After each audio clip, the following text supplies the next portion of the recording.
모니올라 시청자 여러분 안녕하십니까? 연불리의 비밀노트 일요일 방송 시작하겠습니다. 이사님 안녕하세요. 네, 안녕하세요. 네, 다음 주 증시 일정 살펴보겠습니다. 네, 3월 9일은 이제 미국에서 서머타임이 시행됩니다. 그리고 이제 2월 중국 소비자 생산자 물가 지수가 이제 발표되고요. 3월 10일은 이제 코스닥 액티브 ETF가 출시가 되고 오라클이 실적을 발표합니다. 그리고 3월 11일은 이제 미국의 2월 소비자 물가 지수가 공개되고 인터배터리 2026이라는 이제 행사가 열릴 예정이고요. 3월 12일은 국회에서 대미투자 특별법을 처리할 예정이라고 합니다.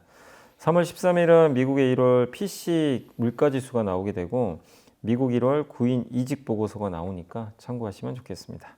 많은 자료들이 나오는데 이 중에 주목해야 될 게 뭐가 있을까요? 일단 물가고요, 당연히. 지금 왜냐하면 이제 전쟁이 좀 났기 때문에 제일 두려워하는 게 물가거든요. 그래서 이게 뭐 지금 당장 뭐 반영은 안 되겠지만 3월에 전쟁이 났으니까 그래서 2월 수치는 이제 요게 반영되기 전이니까 근데 추세가 중요하잖아요. 그래서 이 물가가 오르는 모습이 좀 만약에 나온다면 지금 휘발유 값까지 상승하면서 3월 물가에 대한 걱정이 커질 수밖에 없어요. 그래서 소비자 물가랑 PC 물가 같이 이제 발표가 되니까 주목을 해보시고 예상보다 좀 낮게 나오면 그래도 좀 시장 안도하지 않겠냐라고 보고 있고 그리고 저는 이제 개인적으로 가장 중요하다고 생각하는 그러니까 이벤트 중에서는 제일 관심이 많이 가는 게 역시 그 코스닥 액티브 ETF 요게 드디어 이제 그 타임폴리오하고 이제 삼성 자산운용 쪽에서 이 액티브 ETF로 이제 출시를 하게 됐는데 이 부분에 있어서 지금 코스닥이 상대적으로 좀 선전하고 있어요. 아마 제 생각에 좀 기대감 때문 아닌가. 아무래도 수급이 들어올 가능성이 높잖아요. 그래서 요 이슈가 코스닥에 영향을 좀 어떻게 주는지 한번 좀 보시면 좋을 것 같고 그리고 이제 국회에서 대미투자 특별법이 처리된다고 하니까 사실 이거 트럼프 대통령이 지금 제일 원하는 거잖아요. 그래서 그때 막 그 관세 더 올리겠다고 했던 것 중에 하나가 이것 때문이니까 이게 실제로 잘 또 처리가 될지도 한번 지켜봐야 되겠습니다. 이란 전쟁에서 가장 중요한 변수가 환율하고 유가 같은데 환율도 많이 변동이 심하고 유가도 지금 많이 올라간 상태인데 앞으로 어떻게 진행이 될까요? 그 환율은 지금 이제 막 요동을 칩니다. 1,500원 갔다, 1,460원 갔다, 또 1,480원. 뭐 예측을 할 수가 없는 게 원래 전쟁 전에는 1,430원까지 떨어졌거든요. 사실 그 전쟁 안 났으면은 1,400원 초반으로 좀 내려갔을 텐데 아쉽게도 어쨌든 지금 환율이 올라가 버려서 지금 시장은 좀 굉장히 불편해하는 거죠. 환율이 오르면 증시에 지금 사실 좋진 않죠. 이 환율이 그냥 이제 지금 환율은 좀 고약한 게 뭐냐면 서학개미 분들이 미국 주식을 많이 사서 올라가는 거는 그렇게 크게 걱정할 건 아니에요. 그건 수급적인 이슈잖아요. 네. 근데 지금은 그게 아니죠. 달러가 강해서 가는 거거든요. 위험 자산을 팔고 안전 자산. 네. 그래서 지금의 환율은 그때 환율과 다르다는 거예요. 레벨은 같아도 좀 증시에 안 좋은 환율이죠. 그래서 결국 근데 이거를 만든 거는 전쟁이니까 전쟁이 완화돼야 환율도 진정될 것 같고요. 다만 요 3월만 조금 이렇게 잘 벗어나면 좀 기대할 게 있죠. 4월부터 세계 채권 지수 편입 들어가거든요. 그 환율을 이제 낮춰주는 요인이죠. 요게 하나가 좀 시작이 되고 그 다음에 지금 2월 수출도 역대급이고 3월도 좋을 것 같아요. 수출 자체는. 그래서 그런 경상수지 흑자가 계속 들어온다면 환율은 뭐 전쟁 리스크가 커지지만 않는다면 좀 안정화되지 않겠냐 이렇게 전망하고 있어서 일단 4월에는 좀 환율 안정을 예상을 좀 하고 있고 다만 3월까지는 예측이 좀 쉽지가 않습니다. 이게 그렇죠. 변수가 많다 보니까 3월엔 좀 변동성 보시면 되겠고 유가는 당연히 중요하죠. 현재 유가에는 배럴당 10에서 15달러의 지정학적 리스크 프리미엄이 붙어 있다고 하는데 호르무즈 해협 봉쇄가 해제가 된다면 유가는 아마 70달러 이하로 또 떨어지겠지만 지금 80달러 근처니까 근데 이게 장기화되면 100달러를 향해서 갈 수도 있거든요. 그러면 정말 이제 이 시장 되게 힘들어지는 거죠. 그래서 유가 부분도 저희 당사에서도 미국의 작전 기간이 4, 5주 정도 된다. 트럼프 대통령이 언급을 했기 때문에 이 안에서만 좀 잘 뭔가 문제가 해결이 된다면 유가 급등세는 조금 진정되지 않겠냐라는 이제 내용이 좀 있었는데 어쨌든 지금 원유도 환율과 마찬가지로 당장은 뭐 예측하기는 어렵지만 시간이 지날수록 조금 이제 그 미국의 정책에 따라서는 좀 안정화될 걸로 예상을 하고 있고 그리고 과거보다는 조금 원유 의존도가 전 세계 경제가 조금 낮아진 건 사실이에요. 사실 미국 같은 경우도 자기네가 직접 원유 다 생산해서 하고 있고 원전 짓고 천연가스라는 대체제도 있고 우리나라도 지금 이제 그 물론 원유가 너무나 중요하긴 하지만 지금 우리나라도 원자력 있고 또 특히 신재생 에너지 많이 지금 활용을 하고 있기 때문에 과거보다는 좀 낮아졌죠. 원유 의존도가. 예, 그런 부분들은 좀 긍정적으로 볼 수 있기 때문에 유가가 정말 장기간 그 100달러를 상회만 하지 않는다면 예, 그 영향은 좀 일시적일 것 같고 그 설사 100달러 가도요. 우리가 우크라이나 전쟁 봤잖아요. 결국엔 유가는 또 내려갈 수밖에 없는 게 공급 과잉이에요. 우리가 이제 전쟁 때문에 요걸 좀 잊고 있지만 사실 지금 원유는요. 어떤 상품보다 공급이 많은 상품입니다. 근데 거기에 배가 못 가니까 공급이 안 되니까 물건이 지금. 없는 게 예, 아니라 물건은 그러니까 대기 중에 있죠. 근데 이게 만약에 해소만 되면 그동안 이제 못 갔던 물건들이 한 번에 방출되면서 유가가 폭락할 수도 있는 거거든요. 근데 그 시점이 모르니까 어렵지만 장기적으로 유가는 꺾인다고 보고 있기 때문에 예, 유가도 결국 좀 시간 문제 아니겠나라고 생각은 하고 있습니다. 우리 정부에서 가장 중점적으로 추진하고 있는 국민성장펀드 1호가 투자가 시작이 됐죠. 네, 이게 맞습니다. 이 성장펀드가 한국 경제를 이끌 마중물이다 이런 평가가 나오는데 가능할까요? 예, 뭐 저도 이제 어떤 기관에서 나왔던 자료도 좀 보면서 느꼈던 게 뭐냐면 필요할 것 같아요. 이게 국민성장펀드가 좀 막연하실 수도 있는데 뭐 이 국민성장펀드 그거죠. 150조 원. 첨단 전략 산업기금 75조, 민간이 75조 돼가지고 우리나라를 이제 5극 3특이라고 하더라고요. 5개 이제 지방 권역으로 분리를 하고 3개의 특별도 권역으로 나눠요. 그래서 각각의 좀 그 특색 있는 지역들이 좀 있잖아요. 뭐 예를 들면 경기도나 서울 같은 경우는 데이터 센터 네. 뭐 이런 게 있고 저기 이 대구 경북 쪽은 또 뭐 거기 IT 단지도 있고 뭐 이러니까 거기에 맞게 뭐 데이터 센터도 또 거기도 있고 그래서 이제 이런 것들을 통해서 거기에 특색에 맞게 정책 자금을 지원을 해주겠다는 거죠. 그래서 이번에 처음에 들어간 게 신한우이 해상풍력 거기가 먼저 1호 펀드가 들어갔고 2호가 그 삼성전자 평택 P5 공장 거기에 저리로 대출을 해줬다고 하더라고요. 그래서 이런 돈이 그냥 아무데나 가는 게 아니라 우리나라 이제 GDP를 올릴 수 있는 첨단 산업에 넣겠다는 거예요. 그 돈을 이제 마련을 해서 그게 핵심인데 그러면 이거 왜 하냐? 우리나라 잠재 성장률이 너무 떨어지고 있거든요. 70년대, 80년대에는 8% 나왔다고 하더라고요. 잠재 성장률이. 잠재 성장률 아시겠지만 우리가 할 수 있는 모든 인적 자원, 기술, 자본 다 동원해서 끌어올려서 성장할 수 있는 한계치죠. 근데 그게 지금은 2%도 안 되고 그러니까 앞으로 2040년대 가면요 0%대로 떨어진대요. 그러면 우리는 아무리 해도요 이게 성장을 못하는 국가가 되어버리는 거예요. 이유가 있잖아요. 고령화, 저출산 있죠. 그리고 우리나라가 그동안 성장했던 배경 중에 제일 핵심이 추경 모델 따라서 했잖아요. 근데 AI 시대는 따라서 할 수가 없어요. 그게 없어요. 뭐 모은 답안이 없기 때문에 우리가 리더가 돼야 되거든요. 그래서 추격 성장 모델 힘들고 예, 그런 것들도 있고 그래서 잠재 성장을 끌어올리기 위해서 우리가 추격 모델이 아니라 우리 스스로가 또 경쟁력을 끌어올리려면 이런 국민성장 펀드 통해서 한번 생산적인 쪽에 돈을 좀 대서 예, 성장률을 끌어올려야 된다. 이런 좀 내용입니다. 근데 이거는 되게 이런 게 성공을 하면 주식시장이 되게 좋죠. 기업들한테 돈이 가는 거거든요. 대출도 해주고 주식시장 부양도 되고 하는 거니까 그래서 결국 뭐 성공 여부는 우리가 지켜봐야 되겠지만 예, 국민성장펀드는 저도 개인적으로는 좀 이거는 반드시 필요한 그런 좀 정책이 아닌가 이렇게 보여지고 여기에 관련된 이제 펀드가 아마 여러분도 투자할 수 있는 펀드가 6월인가 7월에 나온대요. 아 이거 관련돼서 국민 참여형 펀드가 세액공제 혜택도 되게 좋다고 하니까 한번 그때 나오면 또 소개를 한번 해드리겠습니다. 네.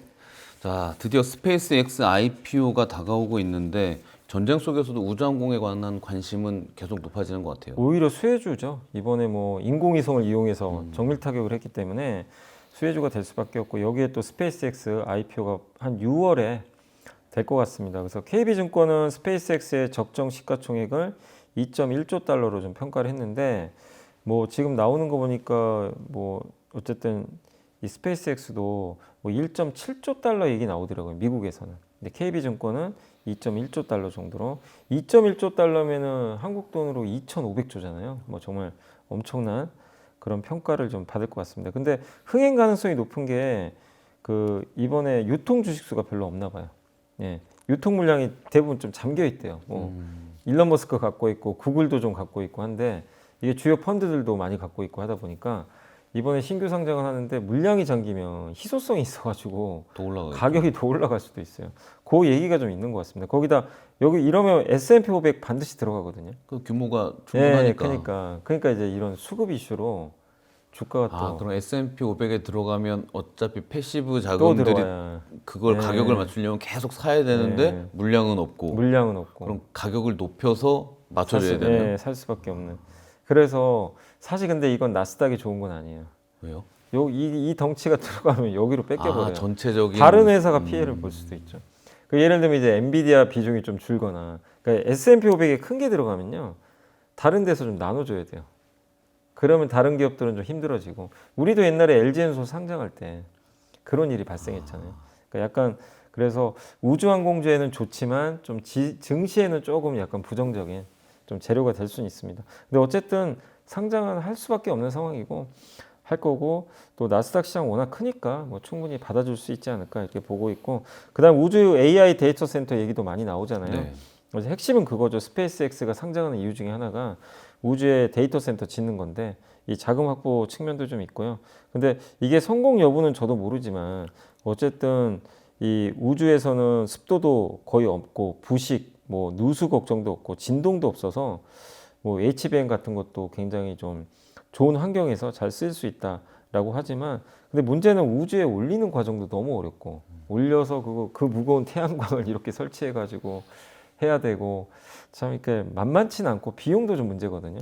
그래서 뭐 아시겠지만 샘 알트만은 바로 저격했죠. 말도 안 되는 소리 하지 마라. 어렵다. 뭐 말도 안 된다는 표현은 좀 그렇지만 그때 그랬거든요. 아, 쉽지 않다. 예. 언젠간 될 수 있겠지만 지금은 아니다. 그러니까 일론 머스크를 좀 저격을 해버렸죠. 예. 근데 머스크는 또 된다고 하니까. 근데 우주에 데이터 센터 지어지면 좋죠. 좋은데 기술적인 난관은 있으니까 좀 지켜보시고, 어쨌든 우리나라 방산이나 우주항공 주에는 당연히 호재가 될 수밖에 없고요. 특히 뭐 세트레가이, 인텔리언테크, HVM, 세아베스텔 지주, 한화 시스템 이런 기업들이 이제 국내 대표 그 우주항공주니까 여기도 계속 좀 주목을 받을 것 같습니다. 테슬라에서 만드는 로봇을 활용해서 우주에서 이렇게 작업하고 맞아, 그럴 그런 수 거 있죠. 아닐까요? 예. 인간이 하긴 좀 어렵잖아요. 그렇죠. 예. 참 재미난 상상을 하게 됩니다. 자, 원전 얘기를 해볼 텐데, 우라늄에서 이제 원전 건설로 원전 투자 룰이 바뀐다 이런 분석이 나오는데 어떤 의미예요? 이게 KB증권의 장문주 연구원님이 한 보고서를 쓴 게 있는데, 여기에 따르면 이제 미국이나 서구권에 있는 원전 ETF 있잖아요. 네. 대부분이 우라늄 ETF래요. 우라늄을 이제 투자했거나 우라늄 생산하는 기업들 있죠. 뭐 관심이 높았죠. 왜냐면 어차피 원자력 많이 맞아요. 쓰면 재료 많이 필요하니까 맞아요. 예. 그 생각을 했었죠. 그래서 원전을 지금 뭐 많이 사용해야 되고 데이터 센터에 필요하면 우라늄이 맞는데, 이제 장문준 연구원의 시각은 달라요. 이제는 원전이 운영도 중요하지만 이제 투자 사이클로 들어간다. 원전을 지어야 된다. 이런 얘기가 좀 나오거든요. 근데 아까 일부에서도 저희가 ISM 서비스업 네네. 그거 한번 설명드렸잖아요. 거기도 원전 짓는 얘기가 나오기 시작을 했거든요. 그러면 원전 투자 사이클이 시작이 된 거예요. 그러니까 미국과 서구권은 그동안 이제 운영 자산 쪽에 집중을 했다면, 이제 미국도 원전 승인을 해서 건설을 한다면 이 건설과 관련된 밸류체인에 ETF 수급이 들어갈 수밖에 없다. 이렇게 보고 계시고, 한국은 거기서 최고 강국이죠. 중국과 한국은 원전을 끊임없이 건설을 해왔기 때문에 수주, 제작, 공정 관리 이런 면에서 굉장히 좀 탁월한 경쟁력을 확보하고 있고, 한마디로 우리나라는 짓는데 좀 탁월한 경쟁력을 갖고 있죠. 그래서 미국은 이게 또 약해요.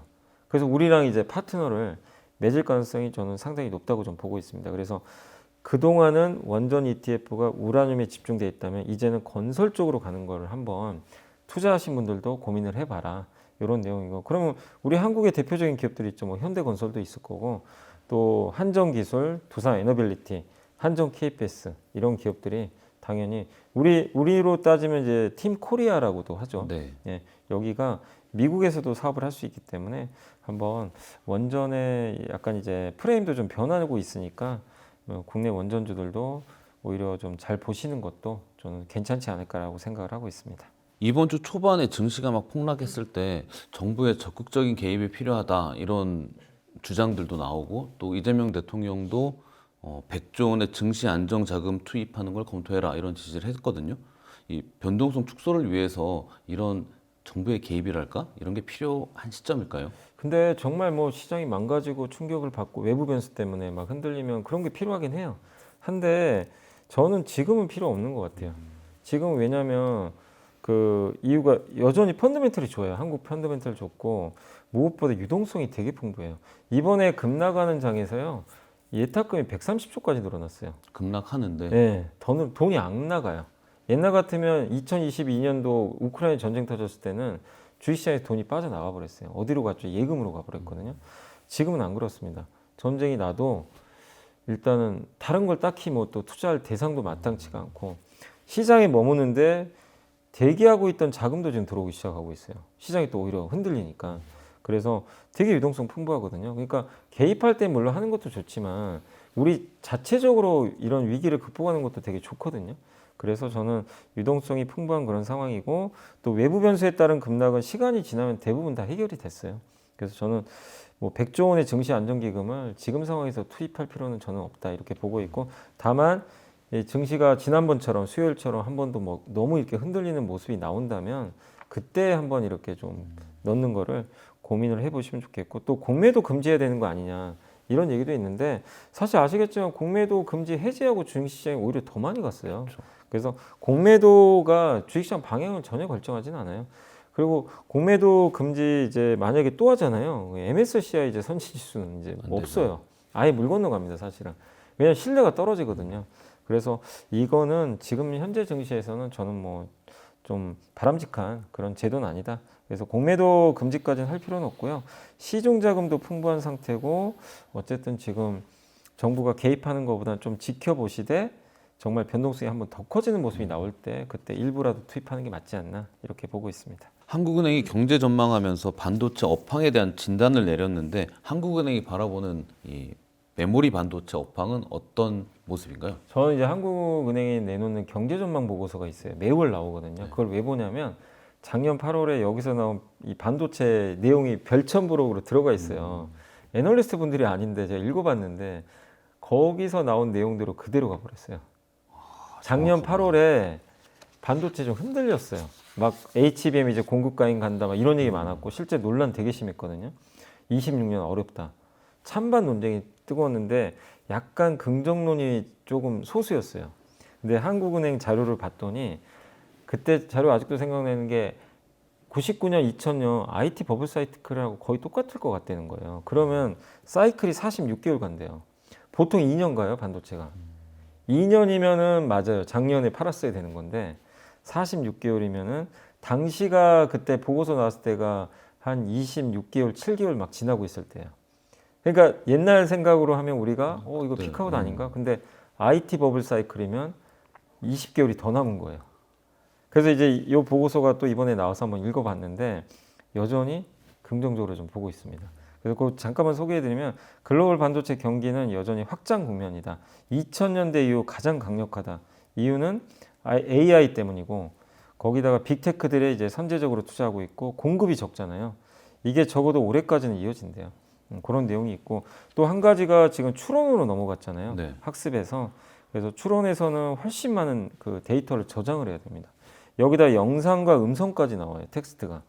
그러면 더 많은 것들을 이제 저장을 해야 되니까 HBM만 가지고는 안 되고 이제는 범용 디램, 낸드도 중요하다는 거죠. 그런 내용들도 여기 잘 담겨 있고 또 AI가 화면이 아니라 이제 밖으로 뛰쳐나갔죠. 피지컬 AI, 자율주행 로봇 여기도 들어가거든요, 당연히. 그리고 피지컬 AI는 복잡한 현실 환경을 정밀하게 모사하고 실시간 처리해야 되거든요. 더 많은 데이터가 필요하겠죠.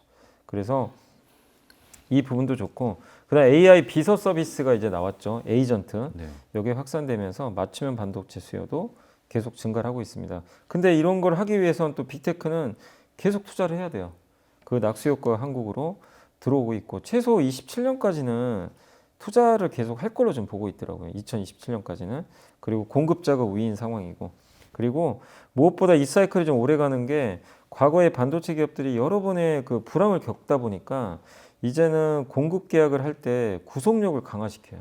아까 말씀하신 예, 계약 철회나 이런 거 이런 못하도록. 거 못하게 하거나 아니면 좀 장기 계약을 맺거나 이렇게 해서 진폭을 줄여버리는 거죠. 예, 그런 부분들이 실제 나오고 있고 실제 재고도 많이 떨어졌고요. 그리고 AI 에이전트 시대도 열렸기 때문에 옛날에는 AI랑 대화하면 챗GPT랑 대화하면 둘이 대화하면 그냥 끝. 뭐더 없어요 사실은. 근데 이제는 대화할 때 서로 주거니 받거니 하면서 얘가 그러니까 대화하기 전에 AI도 맥락을 이해하고 있어요. 우리도 대화할 때 맥락을 여기다 이제 집어넣으면서 계속 대화를 이어나가는데 AI가 맥락을 이해하고 그거를 이제 계속 대화를 하려면 저장을 끊임없이 해줘야 되거든요. 그 저장이 바로 메모리 반도체죠. 그래서 PC 시대의 중심은 CPU였고 스마트폰 시대에는 5G였고 AI 학습 시대에는 GPU였는데 이제 추론과 AI 에이전트, 요 비서 서비스 시대에는 주인공은 메모리다. 예, 이렇게 지금 바뀌었기 때문에 우리 한국의 반도체를 어쨌든 지금 주인공으로 좀 바라보시는 게 여전히 필요할 것 같습니다.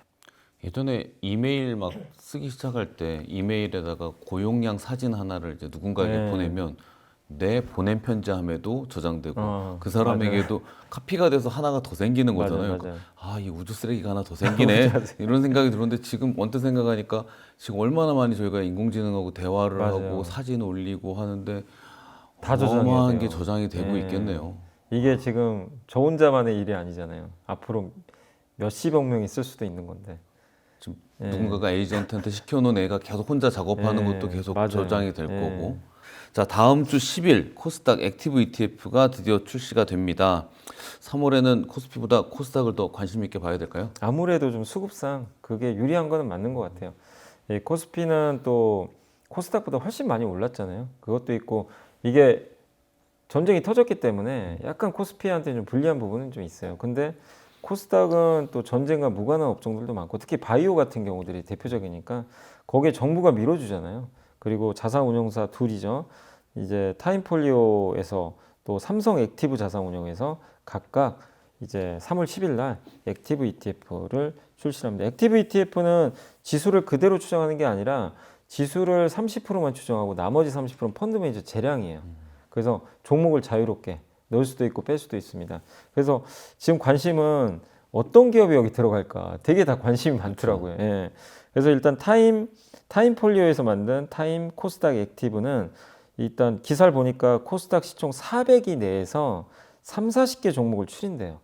그 조건이 있어요. 최근 3년 중 2년 이상은 흑자를 내야 되고 아니면 적자도 줄어야 되고 차입도 좀 별로 없어야 되고 재무구조 좋아야 되고 PER 순위가 동종 산업군 내에서 50% 이내. 약간 밸류도 좀 따지는 것 같아요. 그래서 그런 걸 해가지고 이제 한 3, 40개 추리겠다. 이렇게 했고 그래서 타임폴리오 여기 그 키움증권에서 이걸 내놨나 봐요. 자료를. 기존 액티브 ETV 내 코스닥 종목을 좀 분석을 했는데 코스닥 상위 20개를 뽑았으니까 한번 나중에 이렇게 자막 네네. 올려주시면 되겠고 그다음 삼성 액티브는 뭐냐면 코액트 코스닥 액티브인데 이름이 여기는 전방 산업 그러니까 예를 들면 여기 반도체 소부장 기업이면 반도체 산업이겠죠. 전방 산업이 이런 전방 산업이 규모가 향후 3년 내에 1조 이상이거나 연평균 성장률이 5% 이상 국내 점유율이 또 상위 기업 그러니까 약간 기술 쪽에 아니면 성장하는 쪽에 좀 방점을 뒀어요. 그러니까 확실히 삼성은 성장주 근데 타임폴리오는 성장도 하지만 좀 가치주도 섞어서 그렇게 해서 아마 3, 40개 뽑아가지고 서로 이제 경쟁을 하겠죠. 누가 수익률이 더 좋냐 이럴 것 같은데 근데 이런 것들이 흥행을 하잖아요. 흥행 가능성이 높고 그러면 다른 자산운용사도 또 출시합니다. 그래서 코스닥은 이런 지금 약간의 수급 전쟁이 펼쳐질 것 같아서 3월은 좀 괜찮지 않을까라고 생각은 하고 있습니다. 그 ETF가 공부를 해보니까 ETF가 만들어지면 거기에 들어있는 포트폴리오는 지수 흐름에 따라서 사야 수급이 돼요. 계속 네, 맞아요. 자동적으로 사야 되는 구조가 네, 발생하니까 거래량도 많아지고 맞습니다. 이렇게 ETF가 많이 생기면 증권주가 좋겠죠? 아무래도 거래도 늘고 뭐 증권업 전반적으로 다 좋을 수밖에 없고 특히 옛날엔 개별 기업들을 많이 하셨는데 이제는 어떻게 보면 ETF가 이제 기본적으로 투자하는 그런 이제 하나의 금융 자산이 된 것 그러니까 같아요. 초기에는 ETF에 투자하면 수익률이 크지를 않았어요. 맞아요. 왜냐하면 A 종목 올라갈 때 B는 경쟁사는 맞아요. 빠지니까. 근데 지금은 섹터별로 상승을 네. 하고 하락을 하니까 좀 달라진 것 맞습니다. 같습니다. 자, 이사님이 선정한 이번 주의 보고서는 조선 내용이네요. 네, 아무래도 이제 조선주가 전쟁에도 수혜지만 전쟁 끝나도 계속 수혜를 받을 것 같아요. 그래서 두 가지 보고서인데 IBK 투자증권의 오지훈 연구원님이 중형조선 전성시대 우리가 보통 대형사만 보지만 중형사는 사실 우리나라에 상장된 건 이제 HJ중공업하고 대한조선이 있거든요. 이런 기업들을 좀 보자는 얘기고, 특히 이번에 전쟁 나면서 어디가 좀 수혜냐면 원유 운반선. 이게 공급도 없는데 원유값도 좀 많이 오르잖아요. 그러면 해운사 중에서 원유 운반선을 운영하는 회사들이 발주를 많이 할 거예요. 배를 선박을 많이 이제 만들려고 이제 공급을 주겠죠. 그래서 그걸 만드는 회사 중에 하나가 그 대한조선입니다. 대한조선이 그 수에즈막스급 있거든요. 수에즈 운하 통과하는 정도의 크기인데 여기서는 점유율이 굉장히 높아요. 우리나라 점유율이 한 40% 되니까 굉장히 높은 점유율을 가지고 있고 세계 3위 업체로 좀 알려져 있습니다. 그래서 대한조선을 한번 좀 주목을 해보시면 좀 좋을 것 같고, 특히 근데 이제 대형 조선사보다는 이걸 좀 보라고 했던 여기 내용이 뭐냐면, 미국과 지금 우리나라가 조선업에서 협력하잖아요. 네. 그게 뭐 올해 당장 뭔가 실질적인 협력이 나올 것 같지는 않대요. 성과가 좀 시간 걸리니까 그 과정에서 이 중형 조선사 대한조선을 좀 관심 있게 보고, 또 전쟁까지 터졌기 때문에 업황은 더 좋을 수밖에 없다. 이렇게 좀 보고 있습니다. 특히 중형 원유 운반선은요, 이 나이가 좀 많아요. 좀 노후 선박이 많아서 노후 선박은 결국 교체해야 됩니다. 예, 시간이 지나면 친환경 선박으로, 그런 부분도 좀 긍정적이다라고 보고 있고, 이 유한타증권의 김용민 연구원님도 수에즈막스 아까 유조선 네. 하이퍼사이클에 진입했다. 굉장히 긍정적으로 보고 계시더라고요. 유조선 호황의 장기와 가장 큰 수혜는 수에즈막스 유조선이다. 이렇게 좀 나와 있고, 교체 발주할 것도 되게 많고, 그동안 유조선사들이 투자를 많이 못했대요. 근데 지금 유가가 튀면서 운임이 많이 올랐거든요. 그래서 충분히 투자할 수 있는 그런 여력이 생긴 거 아니냐라는 좀 내용도 있습니다. 그리고 지금 이제 요 관련된 기업으로는 당연히 대한조선이고요. 대한조선이 국내에서는 어떻게 보면 수에즈막스 원유 운반선을 가장 많이 만들고 거의 매출의 한 90%가 여기에 집중돼 있어요. 그러니까 이 회사는 그냥 거의 순수 원유 운반선이에요. 예. 그래서 사실 투자 아이디어가 되게 심플하죠. 되게 간단해요. 우리나라 조선사는 좀 섞여 있잖아요. 여러 선종들이. 궁금한 게 그러면 그동안 조방원이 이렇게 올라가는 동안에 여기는 PER이 왜 이렇게 왜 못 저평가가 돼 있어요? 올랐냐면 이제 상장한 지 얼마 안 됐고, 아, 거기다가 2대 주주가 블록들이 좀 있어요. 단점이 하나 있어요. 지분을 좀 매각하더라고요. 그러니까 중간중간에 이제 투자하신 분들이 좀 짜증나는 거예요. 블록들 나오니까. 그 할인 받았는데, 이번에 이제 전쟁 나기 전부터 원유 운반선 운임이 한번 튀었어요. 그래서 대한조선이 올랐다가 전쟁 나고 한번 또 급등했거든요. 그래서 근데 전쟁이 끝난다고 해도 이 원유 운반선 자체는 부족해요. 그리고 또 한 가지가 이제 미국에서 중국에 원유 수출하려고 그러거든요. 미국에서 중국으로요? 예, 그 이슈가 뭐냐면 뉴스 나온 게 그 이번 달 말에 미중 정상회담 네. 예정돼 있죠.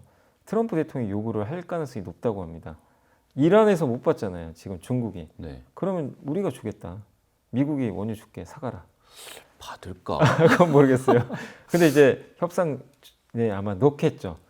근데 미국은 에너지 수출을 더 하고 싶어 하고 배는 필요하고, 그러면 대한조선이 그런 면에서 또 수혜를 받을 수도 있기 그럼 때문에. 그동안 저희가 알고 있던 그 조선사들은 좀 큰 커다란 거죠. 배들을 예, 만든 커다란 거였고 배고 대한조선은 좀 중형 중형. 이런 그러니까 우리나라 배들은 LNG예요.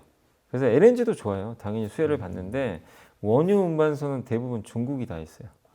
중국 이쪽이 많았는데, 근데 국내에선 대한조선이 그래도 3위 유지하고 있었는데 이 시장이 열려버리기 시작한 거죠, 갑자기. 그래서 중간중간 오버행이 좀 나온대요. 2대 주주가 안다자산인데 지분이 있어서 한 번씩 팔 수가 있대요. 그러면 그때를 이용해서 오히려 그건 사야 된다. 이런 내용이고, 그래서 목표 주가를 이번에 78,000원에서 156,000원으로 대폭 상향을 했으니까 참고를 하시면 좋겠습니다. 이 오버행 잘 봐야 되겠더라고요. 네. 공시 나오는 거 보고 하락이 오버행 때문이면 한번 오히려 살펴봐야겠네요. 기회가 되는 거죠. 예. 못 보던 종목도 눈여겨볼 수 있는 기회를 제공해 주시고 감사합니다. 아닙니다. 자, 오늘 일요일 방송 여기서 마치겠습니다. 혼란스러운 시장이지만 다들 원칙을 지키고 너무 두려움에 떨지 않는 그런 투자의 마인드 유지했으면 좋겠습니다. 저희는 방송 여기서 마치고요. 다음 주에 다시 찾아뵙겠습니다. 감사합니다.